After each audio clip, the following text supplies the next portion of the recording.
Assalamualaikum warahmatullahi wabarakatuh.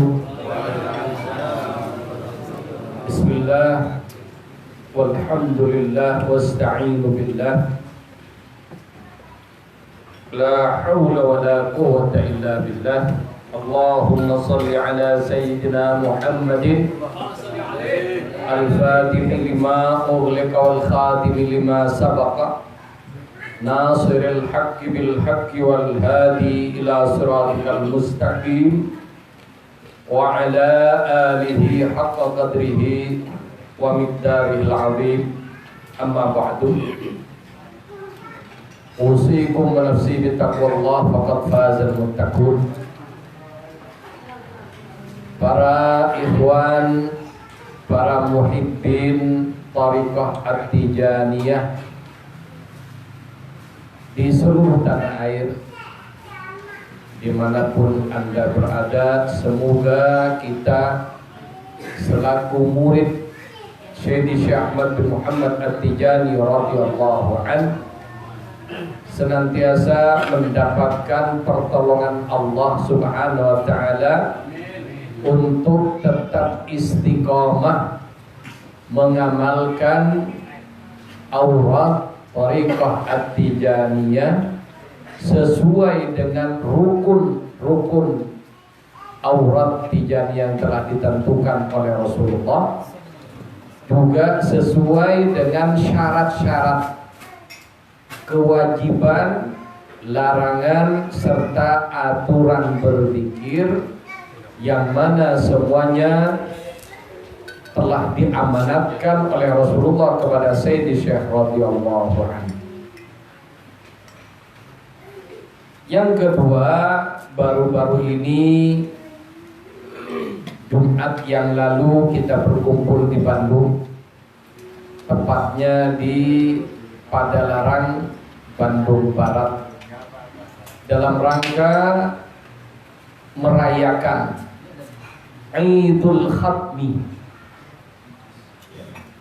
At-Tijaniyah. Sebelum saya berbicara lebih lanjut, agar supaya ikhwan yang baru, yang belum pernah mendengar kata Idul Khatmi ini, perlu kita jelaskan bahwa dalam manaqib guru kita Sayyidi Syekh Ahmad bin Muhammad At-Tijani radhiyallahu anhu, beliau telah berjuang di jalan Allah, dalam arti perjuangan yang sebenar-benarnya, yaitu perjuangan menegakkan agama Allah sebagaimana Al-Quran dan contoh atau sunnah Rasulullah SAW untuk dirinya, di mana beliau sejak umur 7 tahun sudah hafal Quran dengan hafalan yang benar-benar baik. Jadi umur 7 tahun beliau sudah hafal Quran dengan hafalan yang baik. Kemudian setelah itu beliau mempelajari berbagai macam ilmu zahir, ilmu fikih, ilmu hadis, termasuk ulumul Quran dan berbagai jenis ilmu yang lain, sampai beliau menguasai semua macam disiplin ilmu dalam Islam. Sampai umur 16 tahun beliau itu mendapatkan predikat sebagai mufti dalam madhab Malikiyah. Jadi umur 16 tahun beliau sudah menguasai seluruh ilmu dan beliau berhak berfatwa dan fatwanya bisa dijadikan landasan hukum. Jadi itulah mufti. Setelah beliau umur 16 tahun, beliau mulai mempelajari ilmu batin atau tasawuf. Beliau banyak membaca kitab-kitab tasawuf yang telah beredar pada zamannya, di mana ilmu tasawuf ini mulai berkembang ya, benihnya itu sejak abad keempat Hijriah. Bukan barang baru ya, tapi menggali Al-Quran dan Sunnah Nabawiyah, digali pada bagian sisi dalamnya oleh para ulama yang secara khusus mereka adalah aulia. Mereka yang lebih ngerti tentang dalamnya agama ini. Kemudian beliau mempelajarinya dan beliau banyak berkunjung kepada wali-wali besar pada zamannya. Termasuk juga Sayyidi Syekh radhiyallahu an mendapatkan amanat beberapa thariqah. Jadi beliau mendapatkan amanat beberapa thariqah dari para aulia pada zamannya. Para ikhwan rahimakumullah, jadi dari umur 21 ini ya, jadi dari umur 16 tahun sampai 21 tahun itu Sayyidi Syekh radhiyallahu an, ya beliau banyak mengadakan pendalaman di bidang ilmu dhahir seperti fikih dan berbagai jenis ilmu yang lain dan mengajarkan. Dan beliau berhak menjadi memberikan fatwa atau mufti sejak 21 sampai dengan 40 tahun. Ya. Jadi kalau belajar ilmu dhahir dari 7 tahun sampai dengan umur 21. 14 tahun beliau menggeluti ilmu dhahir. Oleh karena itu, ya beliau tidak bisa diragukan lagi. Jadi hafalan hadisnya, hafalan Qur'annya, sirahnya, termasuk berbagai ilmu yang lain beliau kuasai dengan sebaik-baiknya. Oleh karena itu, kalau ada Ikhwan Tijani mengatakan, oh Syekh Tijani itu adalah mujtahid sufi, bukan mujtahid fikih, keliru. Kenapa? Beliau sudah masuk dan mempelajari secara detail dan beliau berhak berfatwa sejak umur 16 tahun dan beliau menggelutinya sejak itu sampai 21 tahun. Dari situlah beliau mempelajari tasawuf dan mengunjungi para aulia yang sebelumnya beliau banyak berkunjung pada para ulama. Ya, di mana ulama ini mengajarkan ilmu dhahir atau ilmu syariah. Sejak 20 tahun ke atas beliau mengunjungi para aulia, di mana para aulia ini mengajarkan bagaimana caranya nata batin kita agar supaya kita beribadah kepada Allah dan menjadi orang yang ibadahnya adalah hadir, hatinya diterima oleh Allah, sampai menjadi orang yang dekat, bahkan orang yang cinta dan dicintai oleh Allah Subhanahu wa taala.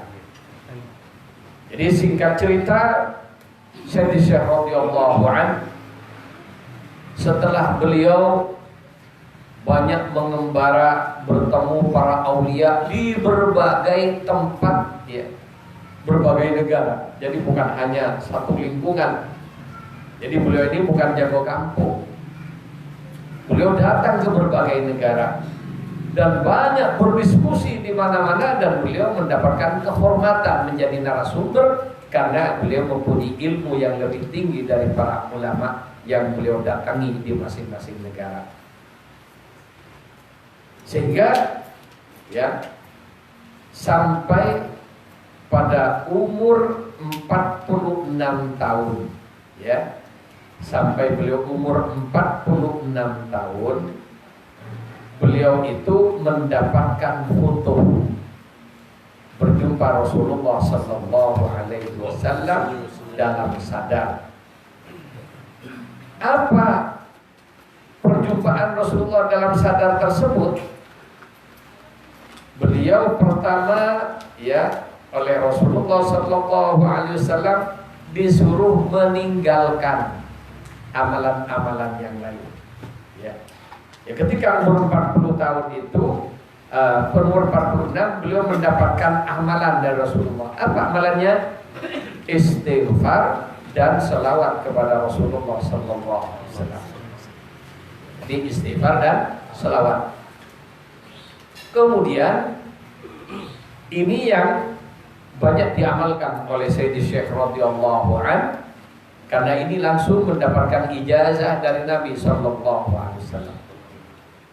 Kemudian ketika beliau umur 50 tahun, ya, umur 50 tahun beliau itu mendapatkan penyempurnaan zikir beliau, yaitu mendapatkan zikir la ilaha illallah.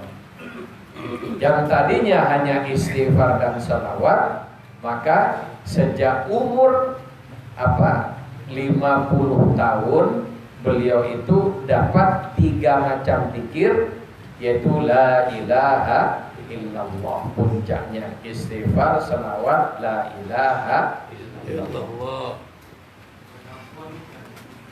Kemudian para ikhwan rahimakumullah, sejak itu Nabi yang memberikan ijazah kepada Sayyidi Syekh radhiyallahu an untuk mengamalkan wirid ini, memberikan syarat khusus kepada beliau.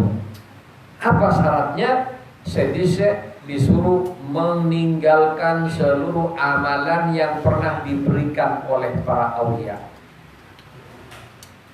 Jadi Sayyidi Syekh radhiyallahu an disuruh meninggalkan amalan yang pernah diberikan oleh para wali-wali yang beliau temui dalam ziarah-ziarahnya sejak umur 21 tahun sampai dengan umur 50 tahun. Jadi berapa tahun? 30 tahun beliau berziarah, mendatangi para wali-wali besar, mendapatkan amalan.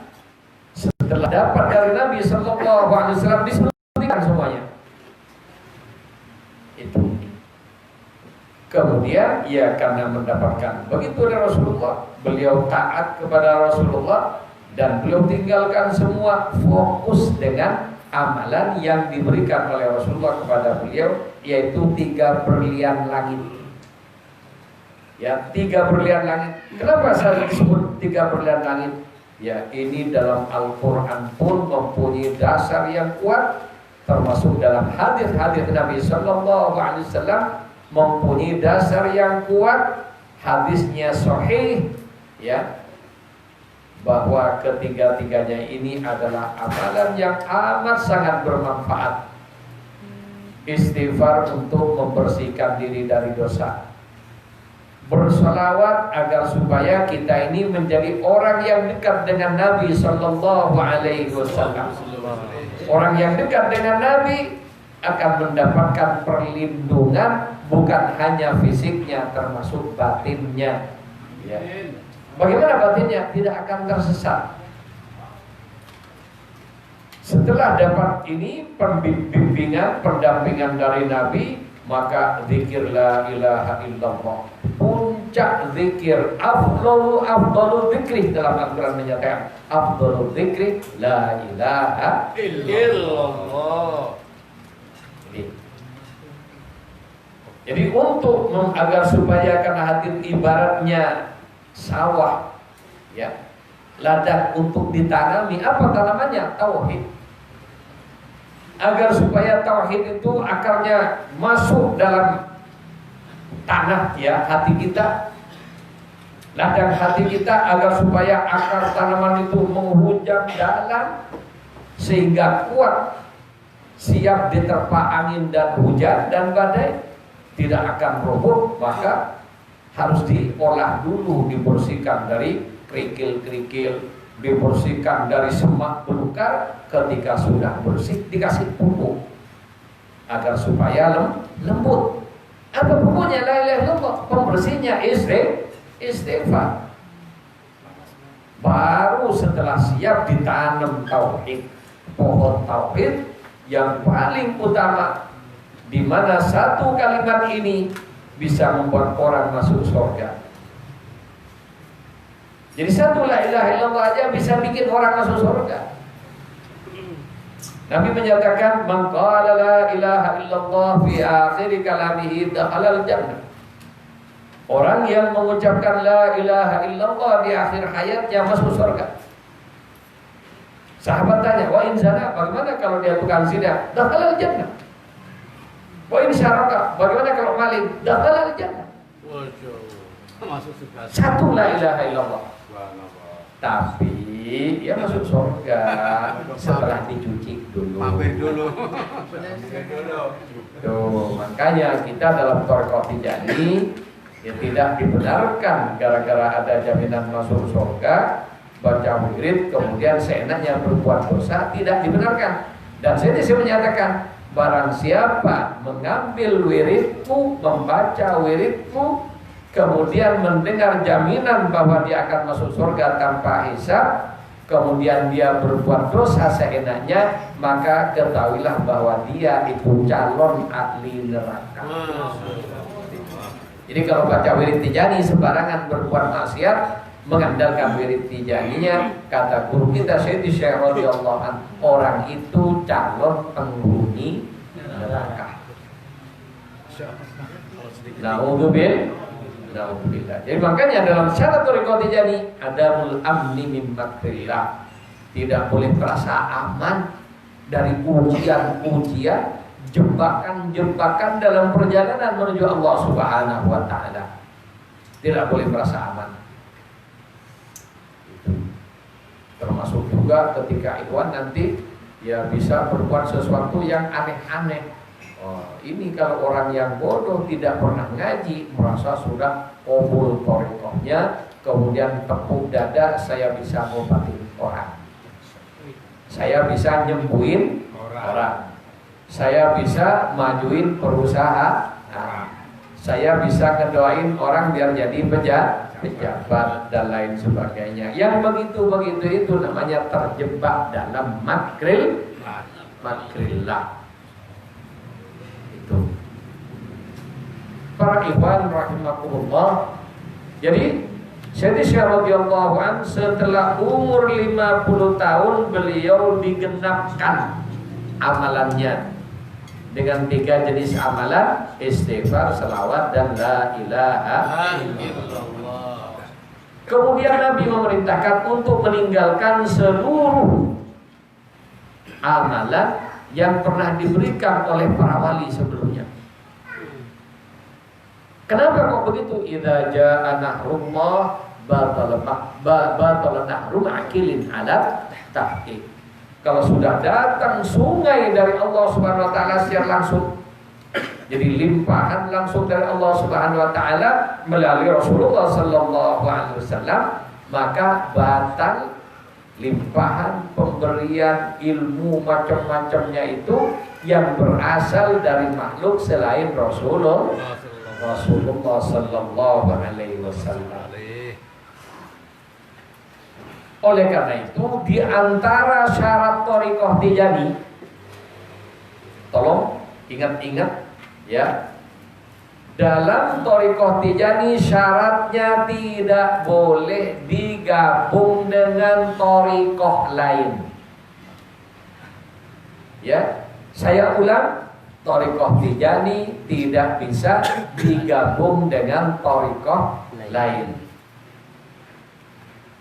Thariqah Tijani hanya Tijani. Kalau ada orang mau ngambil Thariqah Tijani, kalau dia mengamalkan thariqah yang lain, harus berhenti dulu, kemudian tidak mengamalkan wiridnya, dan ikrar tidak pernah akan kembali lagi dengan thariqah tersebut, dan mengingat serta mengamalkan wirid thariqah tersebut, dan selanjutnya hanya mengamalkan wirid thariqah Tijani.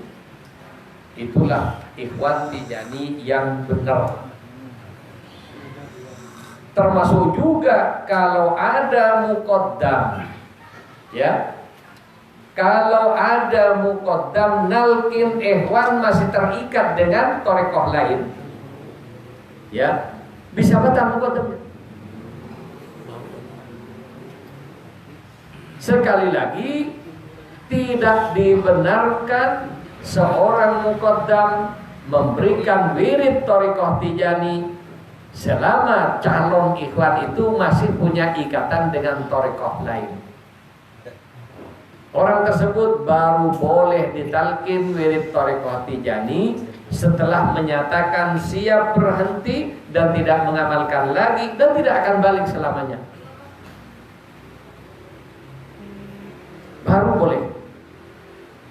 Oleh karena itu, ini ketentuan berlaku kepada siapapun. Ya, sekali lagi ini berlaku kepada siapapun, jangankan kepada muqaddam, apalagi ikhwan. Syekh Tijani sendiri oleh Rasulullah disuruh meninggalkan seluruh thariqah sebelumnya.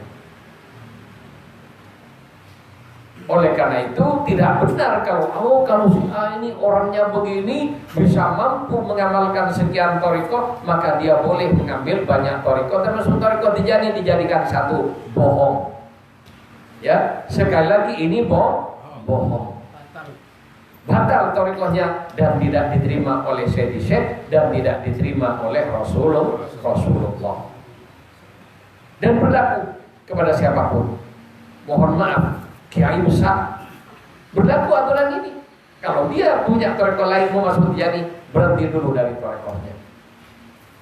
Habib yang mana saja di seluruh dunia, kalau mau mengambil thariqah ini, wajib berhenti dulu dari thariqah yang lain, baru thariqah Tijani satu-satunya.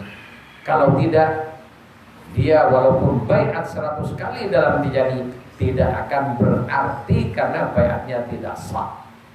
Apa syaratnya? Thariqah Tijani yang pertama, yang bersangkutan itu orang yang mau baiat sebagai ikhwan, termasuk dia misalnya mau dibaiat muqaddam, dia bersangkutan tidak punya amalan thariqah lain. Kalau sudah mengamalkan harus ditinggalkan selamanya dan tidak kembali lagi. Jadi tidak dibenarkan thariqah Tijani digabung-gabungkan dengan thariqah yang lain. Jadi thariqah Tijani oleh Rasulullah, Syekh Tijani sendiri dikatakan utruk jaminut turun, tinggalkan seluruh thariqah. Syekh Tijani, ya, ketika beliau dikasih la ilaha illallah, disempurnakan, kemudian Nabi menyatakan kepada Sayyidi Syekh radhiyallahu anhu, tinggalkan seluruh thariqah yang pernah engkau amalkan sebelumnya. Oleh karena itu, aturan dalam thariqah Tijani, ya, aturan dalam thariqah Tijani, siapapun yang mau mengambil thariqah Tijani harus bersih dari amalan thariqah. Jelas? Ini yang pertama. Dan ini yang wajib kita sampaikan. Ini berlaku bukan hanya pada ikhwan muqaddam.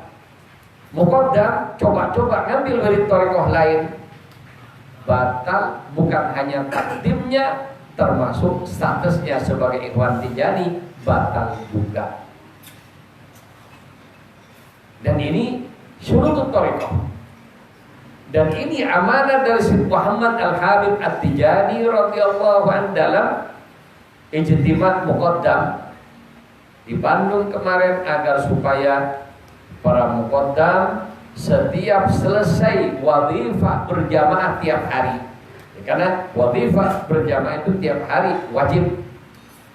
Kalau di situ ada ikhwan, dianjurkan tiap hari minimal 15 menit memberikan penjelasan syurutut thariqah kepada ikhwan. Ya kalau tidak bisa tiap hari, tiap selesai hailalah, ya bukan langsung pulang, tapi kita harus ngaji. Kenapa? Biar tahu syarat-syarat thariqah, sehingga kita benar-benar menjadi ikhwan dan tidak diragukan lagi. Jangan-jangan ya kalau tidak tahu ini, ngambil sana, ngambil ini, ziarah sana, ziarah sini, merasa ikhwan padahal sudah bukan ikhwan. Jadi syarat dalam thariqah Tijani sebelum dibaiat, muqaddam tanya, kamu sudah pernah ngamalkan thariqah lain atau belum? Jadi kalau dia belum, berarti boleh langsung diberi, dengan catatan syarat dijelaskan dulu dan yang bersangkutan siap menerima syarat-syarat yang ada. Karena ada ya pengalaman ketika saya ke Batam, kita kumpul dengan para ulama dan juga kaum muslimin di Batam mengadakan istighosah di Masjid Jami' Batam situ di Batam. Kemudian setelah selesai ada orang yang ingin minta baiat thariqah Tijani. Kemudian saya yang ditunjuk oleh para muqaddam yang ada untuk ngelayanin ya orang yang minta tersebut. Setelah kita jelaskan syaratnya, saya tanya, apakah saudara sudah punya wirid thariqah lain sebelumnya? Tidak ada. Baik. Kemudian syaratnya seperti ini. Anda siap dibaiat? Iya. Saya punya izin membaiat. Jadi ada muqaddam yang mempunyai izin membaiat. Kemudian yang bersangkutan siap dibaiat dan patuh pada kewajiban dan larangan thariqah. Siap mematuhi. Kalau Anda sudah siap dibaiat, ini aturannya, kewajibannya, bla bla bla, saya jelaskan ini wiridnya, ini syarat-syaratnya, termasuk larangannya wajib dijelaskan. Saya jelaskan. Larangan paling utama dalam thariqah Tijani adalah mengambil wirid thariqah lain. Larangan ini langsung membuat orang itu batal saat itu juga. Mau muqaddam ke, mau ikhwan, kalau ngambil wirid thariqah lain, ya maksudnya wirid wajib thariqah. Karena dalam thariqah ada wirid ikhtiari, ada wirid lazim. Ketika orang itu ngambil wirid wajib thariqah lain, saat itu juga batal Tijaninya. Ini yang pertama. Kemudian yang kedua, tidak boleh ziarah kepada wali di luar Tijani. Begitu dijelaskan ini, dia keberatan, bagaimana Pak Kiai, saya ini punya kegiatan ziarah wali songo dan saya imam yang ngimamin tahlilan di setiap wali, imam yang ngimamin tawassul setiap hari. Ya, kalau Anda mau masuk thariqah Tijani, maka kegiatan itu harus Anda hentikan dan Anda hanya boleh ziarah kepada wali-wali yang mengamalkan thariqah Tijani. Ya, karena dia tidak sanggup dengan larangan ini, ya saya tidak sanggup. Ya, kalau Anda tidak sanggup, saya tidak boleh memberikan baiat. Tidak bisa ditawar. Ya, saya tidak berani tawar-menawar. Kenapa? Resikonya izin saya yang akan dipecat. Izin saya akan dicabut. Contohnya kita jadi jenderal Angkatan Darat Tentara Nasional Indonesia, Angkatan Darat TNI AD. Kita sudah jadi jenderal dan kita ini punya wewenang untuk merekrut jadi penerimaan tentara-tentara baru, kan gitu kan? Yeah. Orang yang akan diterima kan di situ ada syarat-syarat ketat untuk jadi tentara. Di antaranya dia tidak boleh aktif dinas di dinas ketentaraan juga, atau dinas-dinas yang lain, harus berhenti dulu. Jadi kalau ada polisi aktif masuk jadi tentara diterima, yang diterima dipecat nanti. Ada angkatan laut ngelamar di angkatan darat, padahal dia masih tertulis di situ, administrasinya masih di situ, diangkat jadi angkatan darat, yang angkat yang dipecat nanti melanggar aturan. Itu termasuk saya. Dalam hal ini bukan pemilik thariqah, hanya petugas, tidak punya apa-apa. Yang namanya petugas tidak boleh melanggar aturan. Jadi wajib dijelaskan, ini tidak boleh begini, tidak boleh begini, tidak boleh begini. Bagaimana siap? Baru kalau sudah siap ittifaq salaman. Ya, salaman dibaiat. Kalau belum tahu syarat-syaratnya, tidak ngerti larangannya, tidak ngerti kewajibannya, dibaiat, ya sama dengan membaiat tentara yang belum sekolah tentara. Tentara belum bisa nembak, sudah dilantik jadi tentara, gimana? Mohon maaf, jadi tentara kan harus sehat, kakinya pincang diterima jadi tentara, gimana? Yang salah siapa? Hah? Yang terima, yang dipecat yang terima nanti. Itu. Jadi thariqah ini tentara Allah, tidak boleh main-main. Gitu. Kita bukan gagah-gagahan. Ini semata-mata kalau saya tidak mikir orang dulu, mikir saya. Kenapa? Saya harus selamat. Mau nyelamatin orang, kalau kita celaka tidak boleh.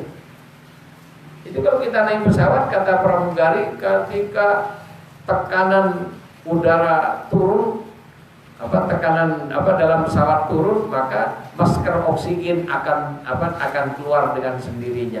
Pakailah masker oksigen lebih dulu untuk diri Anda, baru menolong anaknya. Selamatkan diri baru menyelamatkan orang. Ku anfusakum wa ahlikum. Ini Quran. Itu. Jadi ini para ikhwan rahimakumullah, di antara hal-hal yang penting kita ketahui dalam thariqah Tijaniyah. Kembali kepada Sayyidi Syekh radhiyallahu an. Jadi Sayyidi Syekh sendiri tidak boleh ngerakam thariqah. Lalu bagaimana kalau ada orang mengatakan dia ini bisa tabahur, melaut, jadi semua thariqah sudah ada, berarti memang sudah lebih tinggi dari Syekh Tijani. Masya Allah. Ada yang lebih tinggi dari saya kalau sudah melaut, ya sudah bagaikan lautan. Syekh Tijani itu lautan aulia, ada di Syekh. Jadi kalau bisa ngambil punya Syekh saja, masya Allah sudah. Ya ini sekian wali diambil, gimana masya Allah. Tidak bisa seperti itu. Dan itu ada dalam anggaran dasar thariqah Tijani, dalam kitab-kitab Tijani. Saya hanya menyampaikan. Jadi kalau saya menyampaikan yang lain yang tidak sesuai dengan kitab, ya saya bisa dikemplas nanti. Ini yang ada dalam kitab Tijani, dan kita hanya menyampaikan apa yang ada tanpa ada intrik maupun apapun kepada siapapun. Ini murni aturan thariqah yang wajib ditegakkan dalam thariqah Tijani. Para ikhwan rahimakumullah, Syekh radhiyallahu anhu, ya, dari umur 50 tahun setelah genap wiridnya ini, setelah sempurna istighfar selawat la ilaha illallah, inilah yang selalu diamalkan oleh beliau. Diamalkan oleh beliau sampai beliau umur 64 tahun. Berapa tahun? Mengamalkan wirid ini 14 tahun. Jadi sampai beliau umur 64 tahun mengamalkan, ya, dapat ijazah lengkap dari Nabi dari umur 50 tahun sampai umur 64 tahun, 14 tahun beliau. Pada saat ketika umur 64 tahun itulah beliau mencapai puncak martabat kewalian yang pernah dijanjikan sebelumnya, bahwa beliau akan mendapatkan martabat puncak kewalian ketika beliau bertemu dengan seorang aulia di Madinah. Jadi namanya Syekh As-Saman di Madinah. Beliau tanya, apa cita-cita kamu? Mama telah apa cita-cita kamu? Al-Qutbaniyatul Uzma. Jadi wali kutub yang agung. Jadi Syekh Abdul As-Saman menyatakan, laka aktsar minha. Kamu akan mendapatkan yang lebih tinggi daripada Al-Qutbaniyatul Uzma. Jadi pada saat itu beliau ada di Abi Samgun, di Wadi Abi Samgun, lembah Abi Samgun namanya, di Aljazair. Beliau pada saat itu secara yaqdah mendapatkan amanat dari Rasulullah, martabat, ya, Al-Qutbaniyatul Uzma. Jadi tepatnya pada bulan Muharram. Jadi tepatnya pada bulan Muharram. Kemudian 1 bulan berikutnya di tahun yang sama, tepatnya pada tanggal 18 Safar, beliau mendapatkan karunia, dilantik langsung oleh Rasulullah sallallahu alaihi wasallam menjadi Al-Qutbul Maktub wal Khatmul Muhammadi. Ya, tadinya maktub, tapi setelah itu Al-Maktub. Kenapa? Sudah diketahui, tadinya dirahasiakan. Jadi ketika umur 64 tahun, tepatnya 18 Safar, beliau berhenti bertemu Nabi dalam sadar, kemudian mendapatkan penjelasan dari Nabi Sallallahu Alaihi Wasallam bahwa beliau adalah Al-Qutbul Maktum wal Khatmul Muhammadi, dan dia adalah penutup para wali ya dari umat Rasulullah Sallallahu Alaihi Wasallam. Di sini ada dua masalah. Jadi Khatmul Aulia ya, yang jelas Khatmul Aulia itu adalah wali kutub. Pengertian Khatmul Aulia yang pertama, jadi ada 3 pengertian Khatmul Aulia. Khatmul Aulia yang pertama, di setiap zaman ini ada khotamnya. Jadi apa khotam? Tahu khotam? Hatam. Kalau orang Indonesia sudah hatam Quran, sudah selesai, sudah pada puncaknya, penutup sudah tidak ada lagi. Setiap zaman ada Khatmul Aulia atau Qutbuz Zaman yang menjadi pimpinan seluruh aulia di seluruh dunia. Yang mana jumlah wali seluruhnya 124.000. Berapa? 124.000 sebanyak jumlah para nabi. Di setiap zaman ada pemegang martabat tertinggi. Itulah Al-Khatmul Aulia fi kulli zaman. Contohnya Syekh Abdul Qadir Al-Jailani radhiyallahu anhu, beliau adalah Al-Khatmul Aulia fi zamanihi. Masyhur dengan sebagai apa? Sultanul Aulia. Sultan Aulia pada zamannya.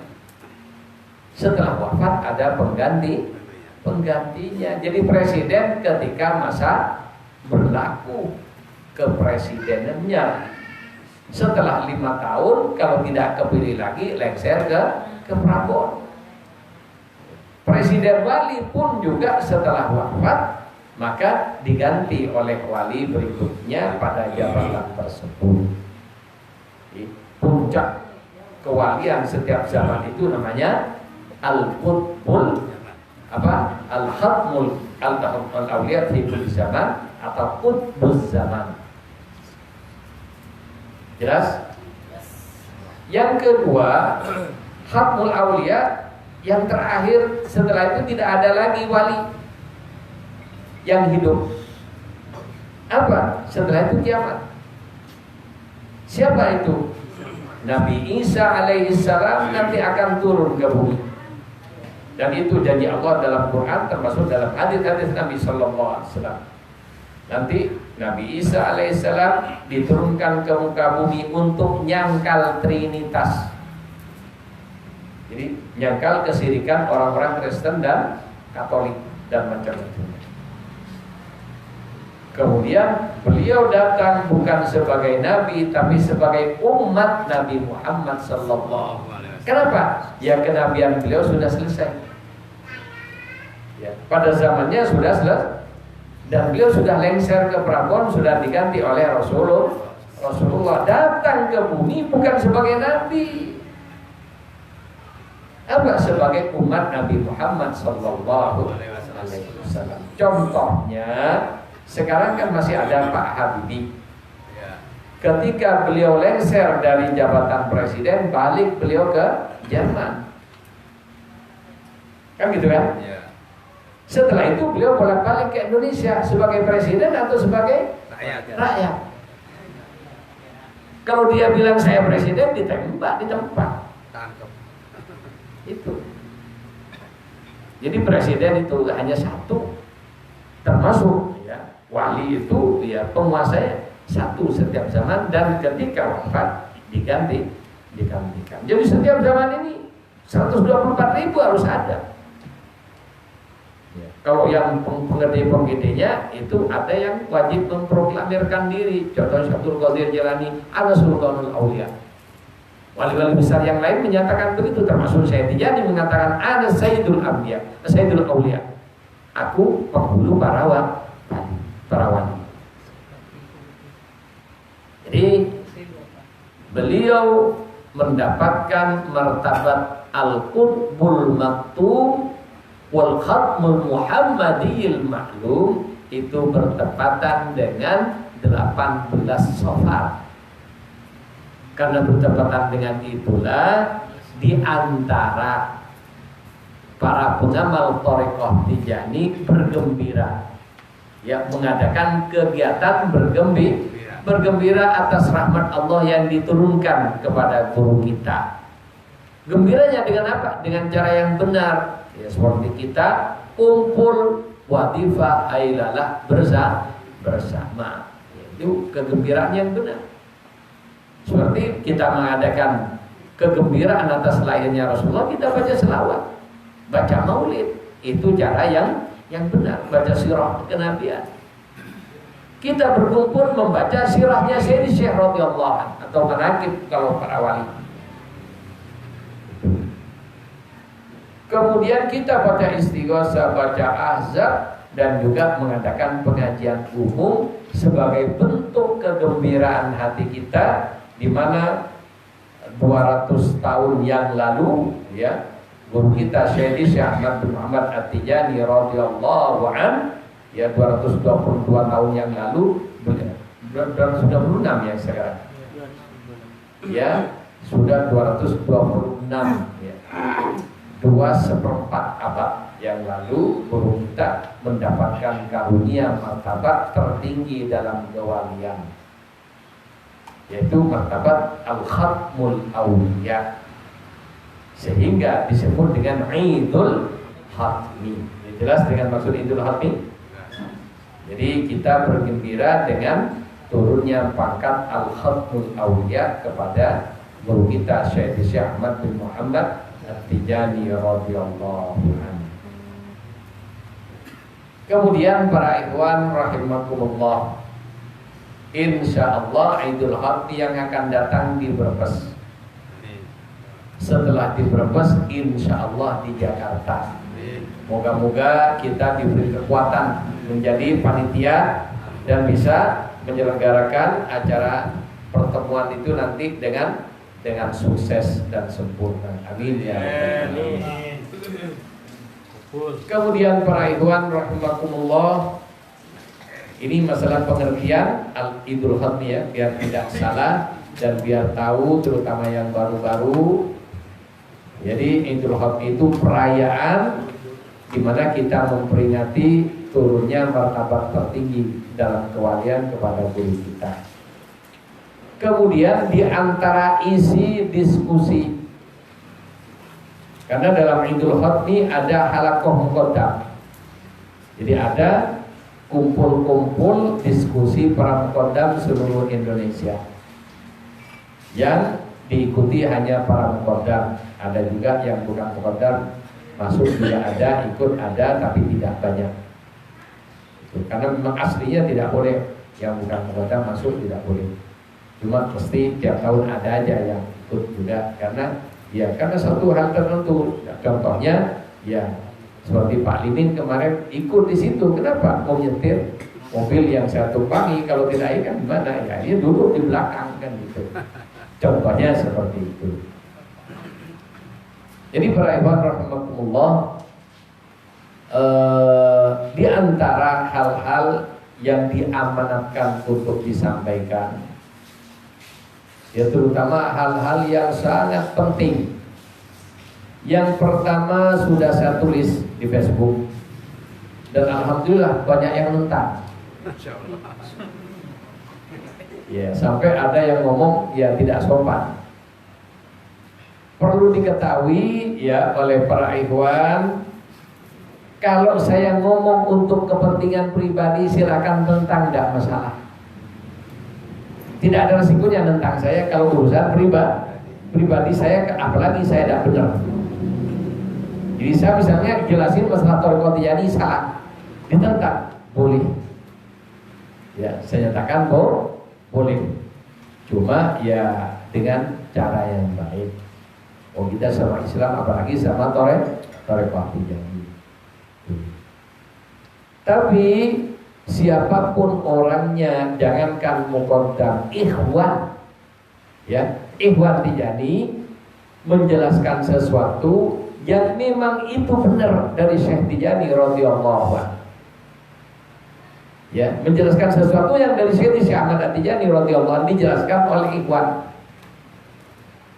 Kebetulan ikhwan ini ya punya pengetahuan yang cukup untuk itu. Kemudian menjelaskan kalau itu benar dari Syekh, misalnya ada muqaddam mentang-mentang karena yang jelasin itu ikhwan muqaddam mentang, padahal itu dari Syekh radhiyallahu anhu, bisa habis muqaddamnya. Ya. Jadi muqaddam kalau nentang apa yang disampaikan Syekh, walaupun hanya melalui lisan seorang ikhwan, bisa habis tijaninya. Ya, bisa habis muqaddamnya.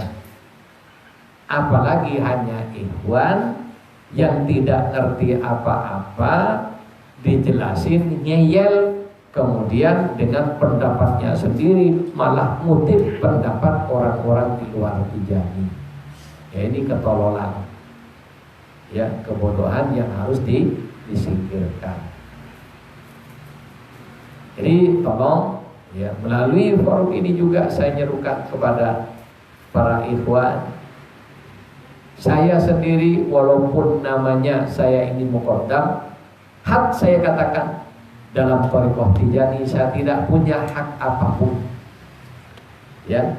Karena apa? Guru dalam thariqah Tijani dijelaskan oleh Syekh Muhammad Habib dalam kemarin muktamar muqaddam, termasuk dijelaskan dalam forum tabligh akbar oleh Syekh Wali bin Duina, yang boleh menyatakan guru dalam thariqah Tijani hanya satu orang.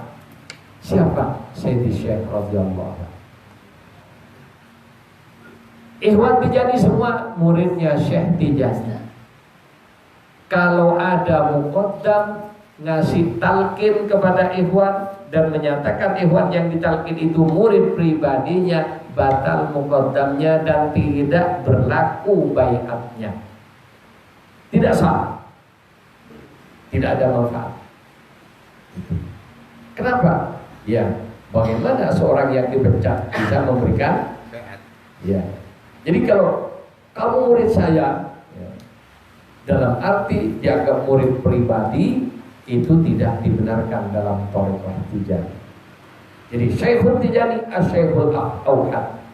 Guru Tijani adalah guru tunggal, yaitu Sayyidi Syekh Ahmad bin Muhammad At-Tijani. Jadi ammal khulafa, adapun para khalifah. Ya, kalau di Afrika itu masing-masing negara ada khalifahnya. Termasuk di Eropa juga ada khalifah-khalifah. Jadi muqaddam besar yang alim, ya, itu para khalifah. Itu.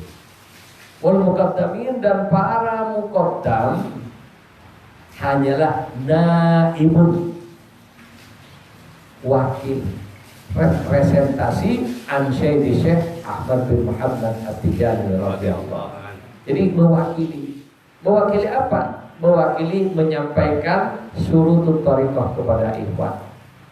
Muqaddam berkewajiban menyampaikan kewajiban ikhwan thariqah Tijani dalam kesehariannya, baik dalam agama termasuk dalam thariqahnya.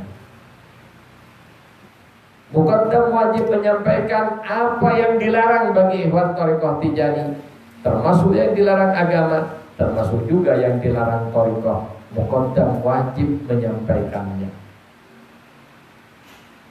Kemudian kalau yang disampaikan muqaddam ini sesuai dengan amanat Sayyidi Syekh radhiyallahu anhu, maka para ikhwan wajib taat dengan hal tersebut. Bukan taat kepada muqaddamnya, tapi hakikatnya taat kepada Sayyidi Syekh Ahmad bin Muhammad At-Tijani radhiyallahu anhu.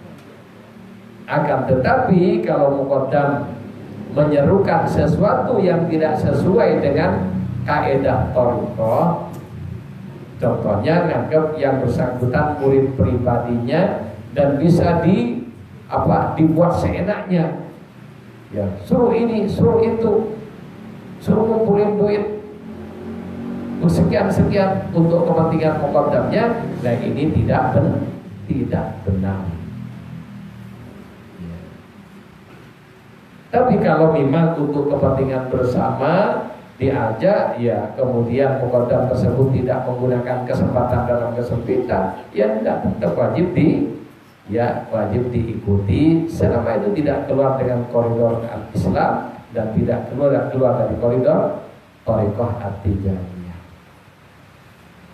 Jadi para ikhwan rahimakumullah, sebagaimana juga dikatakan di sini kemarin sama Syekh Muhammad Tahir Ibni Sayyidi Allal At-Tijani radhiyallahu an, ketika berkunjung ke zawiyah ini sebelum pulang ke Aljazair, beliau mengatakan Syekhul Auhad dalam thariqah Tijani, guru tunggal thariqah Tijani adalah Sayyidi Syekh radhiyallahu an. Kemudian cucu-cucu beliau adalah representasi kehadiran beliau di depan ikhwan. Kemudian ketika tidak ada itu, para muqaddam adalah ganti dari mereka sebagai orang-orang yang bertanggung jawab mengawasi kemaslahatan ikhwan, maslahat dalam kehidupan sehari-harinya, ya termasuk bagaimana fikih agamanya, termasuk juga fikih thariqahnya harus dijelaskan oleh para muqaddam. Para ikhwan rahimakumullah, yang sangat prinsip wajib saya katakan dan wajib saya sampaikan kepada seluruh ikhwan adalah berkenaan dengan nama thariqah Tijani. Ini sudah bolak-balik saya katakan, tapi ini kemarin mendapatkan penekanan kembali. Setelah saya musyawarah termasuk dengan Habib Ja'far dan juga para muqaddam yang lain, ini wajib disampaikan. Apa? Ya. Jadi yang wajib disampaikan nama thariqah Tijani. Ya. Nama thariqah Tijani sudah paten, tidak boleh diubah-ubah. Dan yang memberi nama ini Rasulullah sallallahu alaihi wasallam. Di nama thariqah Tijani, amalan thariqah Tijani, syarat-syarat thariqah Tijani, larangan thariqah Tijani, kewajiban dalam thariqah Tijani, adab dalam thariqah Tijani, wiridnya thariqah Tijani, semua nabi yang menentukan, Syekh Tijani pelaksana saja. Syekh Tijani hanya muqaddam pertama yang dapat dari nabi dan menyampaikan dan mengedarkan untuk kita semua. Syekh Tijani aja tidak boleh mengubah, apalagi kita. Di nama thariqah Tijani sudah jelas di Jawahirul Ma'ani, ya. Jadi jelas ada dalam kitab Jawahirul Ma'ani, di Bughatul Mustafid, di kitab Rimah, dan semua kitab Tijani yang muktabar, ya. Kitab Tijani yang muktabar yang resmi, bukan kitab abal-abal. Dan kitab Tijani itu banyak. Nama thariqah Tijani adalah At-Thariqatu Al-Ahmadiyah, Al-Muhammadiyah, Al-Ibrahimiyah, Al-Hanifiyah, At-Tijaniyah. Ini nama asli thariqah Tijani yang diberikan oleh Rasulullah kepada Sayyidi Syekh radhiyallahu. At-Thariqatul Ahmadiyah, Al-Muhammadiyah, Al-Ibrahimiyah, Al-Hanifiyah, jadi 5. Al-Ahmadiyah, Al-Muhammadiyah, Al-Ibrahimiyah, Al-Hanifiyah, Al-Tijaniyah. Jangan ditambah-tambah dan jangan dikurangi dan jangan diubah. Dan thariqah Tijani muktabar, dan muktabarnya tidak usah dibilang. Jadi barang resmi tidak usah dibilang resmi. Ini HP resmi buatan Samsung, ada resminya ini? Enggak ada. Cukup di sini Samsung, berarti ini sudah resmi buatan Samsung. Tidak ada HP resmi buatan Samsung, tidak ada. Ada perlu ditanyakan. HP Oppo ya berarti resmi buatan Oppo, dan itu sudah ada registrasinya. Itu. Kemudian camat, apa perlu camat yang resmi? Dan jadi kalau yang sudah resmi, guru yang sudah diangkat, guru resmi tidak ada, guru resmi tidak ada, PNS cukup. pegawai negeri sipil, tidak ada resminya. Tambah.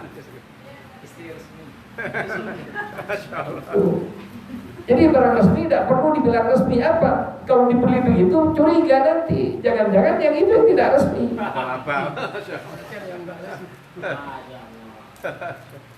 Jadi muktabar itu kalau bahasa lebih gampangnya thariqah yang resmi. Yang resmi itu bagaimana? Punya sanad pada Nabi. Jadi yang disebut thariqah muktabar itu adalah thariqah yang punya sanad amalannya pada Nabi. Wiridnya itu punya sanad pada Nabi. Syaratnya ini resmi, makanya disebut muktabar. Ya. Karena apa? Bisa ada ikbarnya, ada iktibarnya, ada penjelasannya. Ya, itu amalan resmi dari Nabi. Disebut muktabar. Jadi Tijani tidak perlu disebut thariqah muktabar Tijani, tidak perlu karena bukan namanya Tijani. Jadi tidak perlu thariqah resmi Tijani, tidak ada, tidak usah. Apalagi ditambah ya thariqah al-muktabar an-nahdiyah, thariqah yang diresmikan NU at-Tijaniyah. Jadi Tijani yang diresmikan oleh NU. Kalau seperti itu konotasi sanadnya, saya Tijani bukan dapat dari Nabi, dapat dari NU. Masya Allah. Saya bukan benci NU, didudukkan masalah pada tempatnya. Itu. Jadi Tijani sudah punya nama dan thariqah yang tergabung diakui oleh NU, oleh Jam'iyah Ahli Thariqah Al-Muktabar An-Nahdiyah. Jadi Jam'iyah Ahli Thariqah Al-Muktabar An-Nahdiyah ini adalah semacam organisasi yang isinya itu menjadi wadah berkumpul para pengamal thariqah. Itu. Jadi organisasi yang menjadi wadah untuk berkumpul para pengamal thariqah. Bukan tukar-tukaran thariqah. Tetap berdiri sendiri. Tijani dengan Tijaninya, Naksabandi dengan Naksabandinya, TKN dengan TKN-nya, Syadili dengan Syadilinya.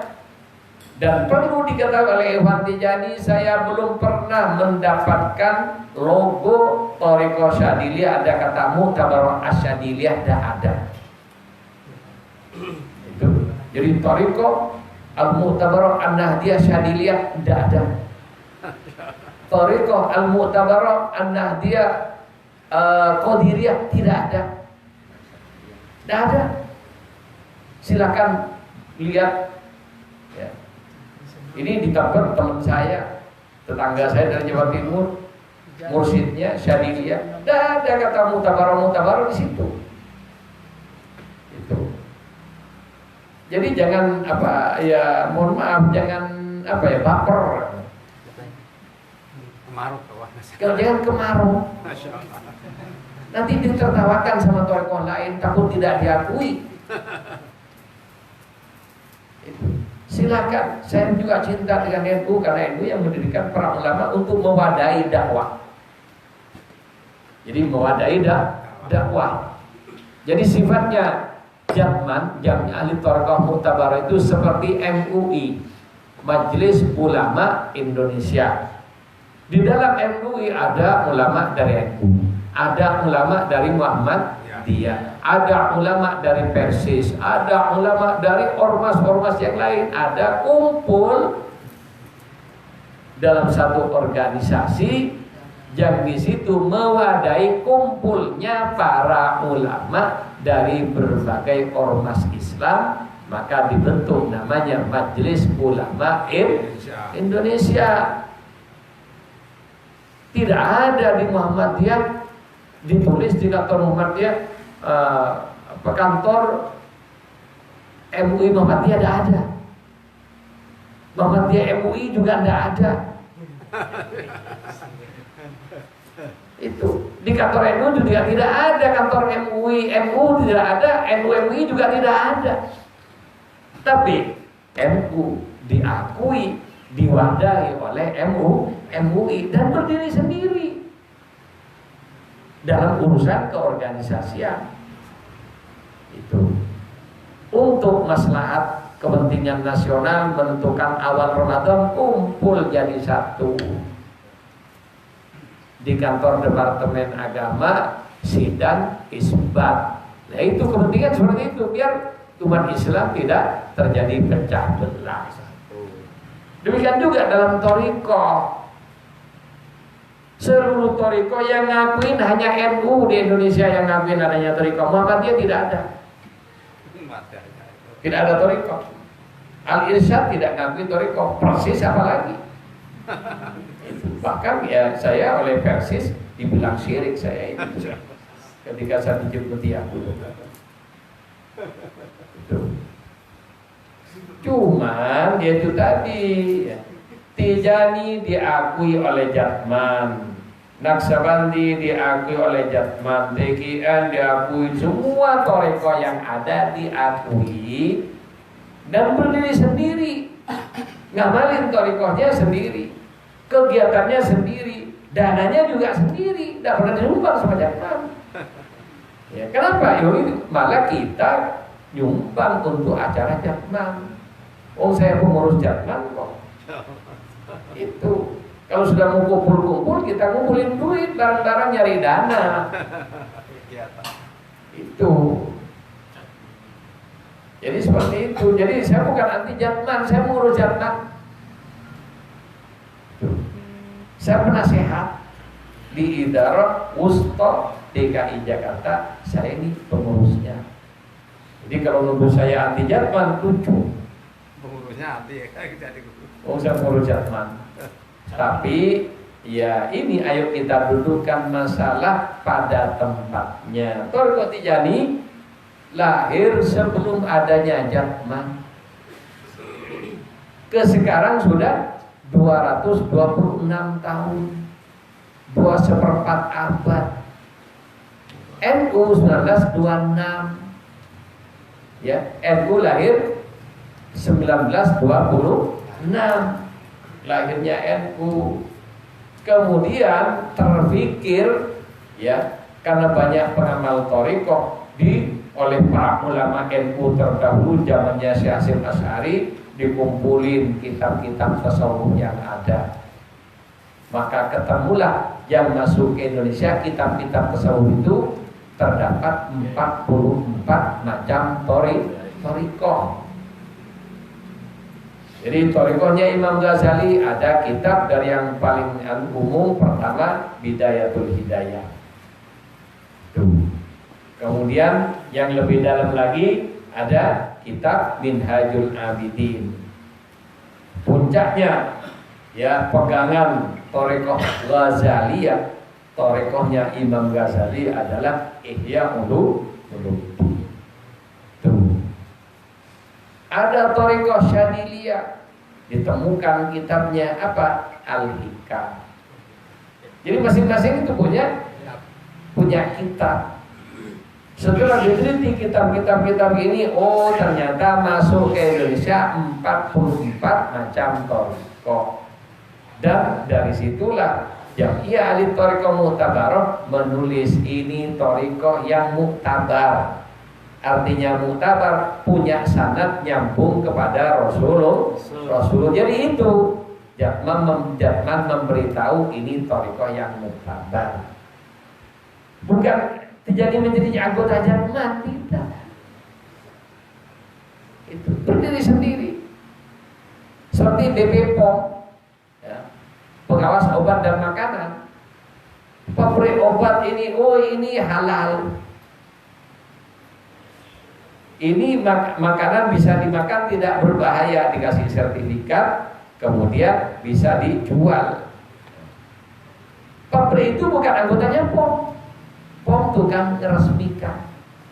Jadi pengawas obat dan makanan itu hanya apa? Instansi yang menyatakan obat atau makanan tertentu ini layak dikonsumsi. Demikian juga Jatman menentukan 44 thariqah itu layak diamalkan. salah satunya Thariqah Tijani. Oleh karena itu, bikin nama Tijani, tolong ikhwan jangan lancang, jangan ngelunjak, jangan macam-macam bikin nama sendiri sesukanya KRPDW, jangan. Itu kita ini penumpang. Jadi kalau Thariqah itu diibaratkan travel, ya, orang yang ikut travel apa maktur misalnya, boleh tidak berubah nama maktur? Semaunya sendiri. Tidak boleh, dipecat, dikeluarkan dari maktur walaupun bayar mahal.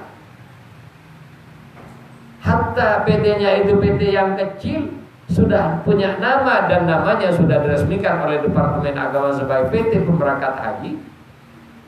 Tidak bisa jamaah yang ikut PT tersebut merubah nama PT. Tidak ada. Lah kita ini pengikut jamaah dalam Thariqah Tijani, hatta muqaddam hanyalah jamaah. Tidak dibenarkan bikin nama KRPDW. Oh saya cinta dengan jantan, silakan, tapi jangan mubah Tijani. Dong iya ahli Thariqah al-Mu'tabar an-Nahdiyah at-Tijaniyah, subhanallah. Jangan. Jadi ini para ikhwan rahimakumullah, jadi nama Tijani sudah resmi yang meresmikan Rasulullah, kita tidak boleh bikin nama yang lain. Jadi seperti itu. Dan tidak ada mengapa dan bagaimana. Intinya sudah saya memberikan ibarat, kita ini naik bis dari Jakarta ke Surabaya, ada Pahala Kencana, Karina dan sebagainya. Ya, kita tidak dibenarkan mengubah nama bis itu gara-gara hanya jadi penumpang. Kita ikut pesawat dari Jakarta Surabaya, ada Lion, ada Citylink, ada Garuda. Kita jadi penumpang. Oh ini tidak cocok Citylink ini. Ubah aja sesuai dengan keinginan saya. Dicap sebelum berangkat. Boleh enggak?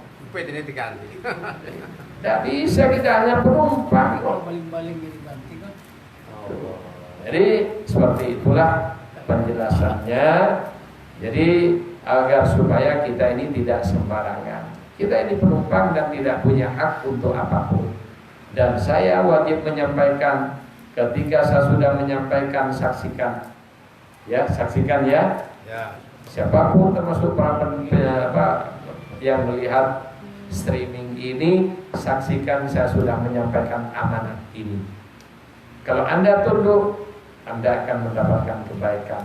Amin. Kalau Anda tidak tunduk, bukan Anda melanggar saya, karena saya tidak punya hak juga dalam hal ini. Anda melanggar aturan Syekh Tijani dan itu kembali kepada Syekh, dan saya tidak mau memvonis apapun bagi Anda. Saya hanya mendoakan moga-moga kalau Anda tidak segera bertaubat, ya, tidak segera kembali, semoga ya Syekh tetap mengampuni. Ya. Ini otoritasnya ini punya Syekh radhiyallahu anhu. Ini yang pertama. Yang kedua, dengan nama At-Tijani. Nah, ini. Kalau banyak ikhwan di Facebook terutama bikin nama, ya, pakai At-Tijani. Wah, ini. Jadi nama At-Tijani ini sama dengan As-Segaf, Al-Attas. Jadi para habaib dari Yaman mempunyai lakob, julukan. Jadi itulah lakob julukan.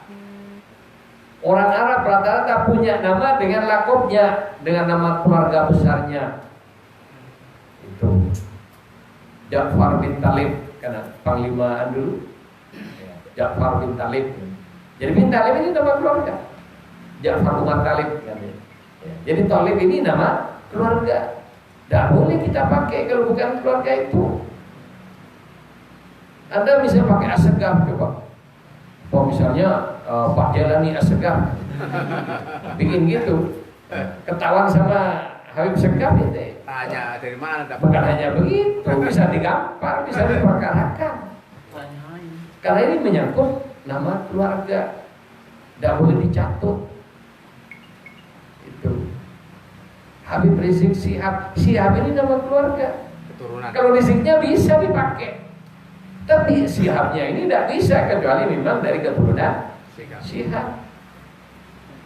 Itu Habib Quraisy Syihab, ya memang keluarga Syihab, keluarga besar Syihab. At-Tijani sama, At-Tijani. Jadi kita tidak dibenarkan, mentang-mentang, saya kan pakai nama Tijani karena saya pengikut Thariqat Tijani. Oke. Tapi nggak dipakai ade Muhammad Tijani. Ya, jadi ya nanti. Jadi kalau kata At-Tijani ada alnya berarti ini lakom. Jadi keturunan ya. Ya. Marga. Menunjukkan yang bersangkutan ini keluarga besar Tijani. Turunan. Bagaimana kalau ada orang Tijani menggunakan kata At-Tijani, harus ada tambahnya At-Tijani Thariqatan. Jadi At-Tijani Thariqah, jadi pengamal Thariqah Tijani. Jadi makanya ada dalam kitab-kitab ya yang ditulis oleh para ulama Tijani disebutkan, misalnya Abdus Salam bin siapa, nama klan keluarganya ditulis dulu. Kemudian terakhir kata At-Tijani, tapi mesti diberi Thariqatan. Jadi bukan At-Tijani langsung, tapi At-Tijani Thariqatan. Tapi biasanya ditulis di muqaddimah, bukan di namanya. Namanya tidak ada Tijani. Kenapa? Oh, ini bisa diukur sama cucu saya. Itu saya punya buku, ya. Saya dikirimi oleh Khalifah Sidi Ali Al-Arabi. Karena ada oknum muqaddam meletakkan nama At-Tijani di belakang namanya, kemudian lama-lama yang bersangkutan ngaku keturunan Syekh Tijani. Itu disangkal dengan lisan kurang mempan. Ini Khalifah memberikan rilis disampaikan ke seluruh dunia. Dan saya dapat kopinya, itu ada di lemari saya di bawah, namanya Bayanul Linnas. Ya, bahwa si A ini bukan keturunan Tijani. Itu. Jadi kata At-Tijani ini bukan perkara gampang. At-Tijani ntar dulu. Ya. Lo bagaimana ya kalau nama sudah kandung, misalnya seperti Kiai Tijani Madura, Muhammad Tijani, ya, Muhammad Tijani. Jadi bukan At-Tijani. Tijani ya. Ya, Tijani ini menjadi seperti apa? Seperti Syafi'i, Imam Ghazali, Imam Syafi'i kan ada banyak orang besar, namanya Imam Syafi'i, Imam Ghazali kan banyak kan? Ya. Di sini bukan Al-Ghazali, Imam Ghazali. Jadi nama orang Indonesia yang pakai itu. Tidak ada al ya. Ya. Tapi kalau Imam Al-Ghazali berarti itu Abu Hamid Al-Ghazali nanti. Jadi hati-hati. Dan ini ya para cucu saya sangat-sangat tidak terima nama beliau dipakai di belakang nama Ikhwan sembarangan. Dan juga kata Syekh Saleh dalam acara di Bandung kemarin, terutama dalam di Facebook, ya tidak usah pakai nama-nama Tijani. Termasuk juga hati-hati, misalnya namanya Ahmad Tijani, Ahmad aja pakai nama yang lain. Kenapa? Nanti ya apalagi dalam situasi politik panas kayak gini, ya saling serang, berdiskusi, saling caci maki, satu yang bilang kampret, satunya bilang cebong. Nah, ini kalau pas ada nama Tijani di situ, pas dibilang kampret, berarti Anda mengotori Tijani ini dengan gara-gara Anda membuka status, akhirnya nama ini kecipratan kampret, kecipratan cebong. Nah, ini bahaya. Jadi mending ya sudah nama kita aslinya aja, atau nama samaran yang lain kalau takut diketahui, karena jika ada orang bikin status tidak mau diketahui. Itu. Ini para ikhwan rahmatullah. Jadi ini dua hal yang sangat prinsip, wajib diingat, diketahui oleh ikhwan. Jadi masalah yang pertama tadi, masalah Idul Khatmi, asal usulnya adalah peristiwa di mana guru kita mendapatkan martabat Al-Qutbul Maktum, wal khatmul Muhammadiyul ma'lum. Jadi pada puncak martabatnya Sayyidi Syekh, dan disitulah bertepatan dengan 18 Safar kita Ikhwan Tijani wabil khusus di seluruh Indonesia bergembira menyambut hari tersebut. Kemudian para ikhwan rahimakumullah, ada juga ya, kalau ada nanti sama orang, ketemu dengan orang yang mengatakan ngapain pakai Idul Fitri segala, nggak ada, itu nggak boleh, dan itu memang pendapat seperti ini pendapat fikih. Yang namanya fikih mesti ada pro dan kontra. Itu. Kita tidak perlu pusing-pusing. Kenapa? Yang datang ya cucu Syekh, dan itu anaknya Khalifah Thariqah Tijani. Syekh Muhammad Al-Habib adalah abahnya Syekh Muhammad At-Tijani, adalah Khalifah Thariqah Tijani yang menjabat sebelum Khalifah yang sekarang. Yang sekarang namanya Syekh Ali Al-Arabi At-Tijani. Itu yang sekarang. Dan beliau ketika menyaksikan video Idul Khatmi yang dibawa oleh Syekh Muhammad Al-Habib ketika Idul Khatmi di Probolinggo, melihat banyaknya umat Islam Indonesia yang kumpul pada acara Idul Khatmi, langsung Syekh Syekh Ali Al-Arabi menyatakan, ini tidak harus di Indonesia, justru yang harus ramai kayak ini di Ainul Mahdi. Sehingga setelah itu Syekh Muhammad Al-Habib tidak bisa datang ke Idul Khatmi di Indonesia. Kenapa? Didapuk jadi ketua panitia Idul Khatmi di Ainul Mahdi. Itu.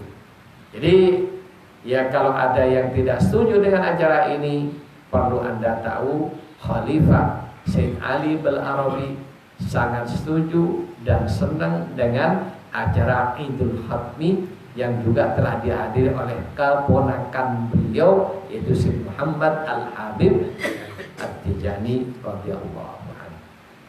Jadi ini para ikhwan rahimakumullah berkenaan dengan Idul Khatmi. Kemudian yang pertama, yang kedua tadi masalah nama Thariqah Tijani, tolong kita ini perumpang, jangan ngubah-ngubah nama Thariqah Tijani. Kemudian yang ketiga, kita Ikhwan Tijani jangan gampang-gampang sok-sokan nama pakai gelar At-Tijani. Jadi kalau At-Tijani sudah gelar atau lakob itu gelar. Kita tidak benar-benar tidak diperbolehkan. Kalau Tijani ya. Ya kalau nama sudah jadi nama, misalnya Ahmad Tijani, banyak di mana-mana. Ahmad Tijani banyak. Tapi tidak ada alnya. Alnya ini yang dilarang. Ya, jadi itu. Kemudian kalau untuk bikin status, ya kehati-hatian. Dan yang menyampaikan di Idul Khatmi kemarin saya Soleh. Jadi tolong status di Facebook, di WA, tidak usah bawa-bawa nama Tijani. Kenapa? Takut terjadi perdebatan, debat kusir, kemudian marah-marahan sampai keluar kata-kata yang kasar. Nah, di situ kalau kata-kata di situ nama Anda ada nama Tijani, ini tidak baik. Ya, bagi kita yang bawa-bawa nama itu, takut tidak terima yang dibawa nanti. Kok nama saya dibuat begituan, ya, dikampret-kampret, nanti kan takut tidak terima saya di Syekh radhiyallahu. Jadi penting sudah pakai nama, tidak usah macam-macam. Dan Tijani kita ada pada diri kita masing-masing. Jangan hanya ada di status. Ya, Tijani kita bukan hanya ada di peci kita. Tijani kita amalkan dengan istiqomah di hati kita dan kehidupan kita. Ya, moga-moga ini menjadi manfaat baik untuk saya sendiri dan juga untuk ikhwan semuanya, dan moga-moga kita menjadi orang yang diterima oleh Allah, amin, ya Allah, amin. Diterima oleh Rasulullah, amin. Diterima oleh Sayyidi Syekh radhiyallahu anhu. Sebelum diakhiri, apa ada pertanyaan? Monggo kalau ada pertanyaan.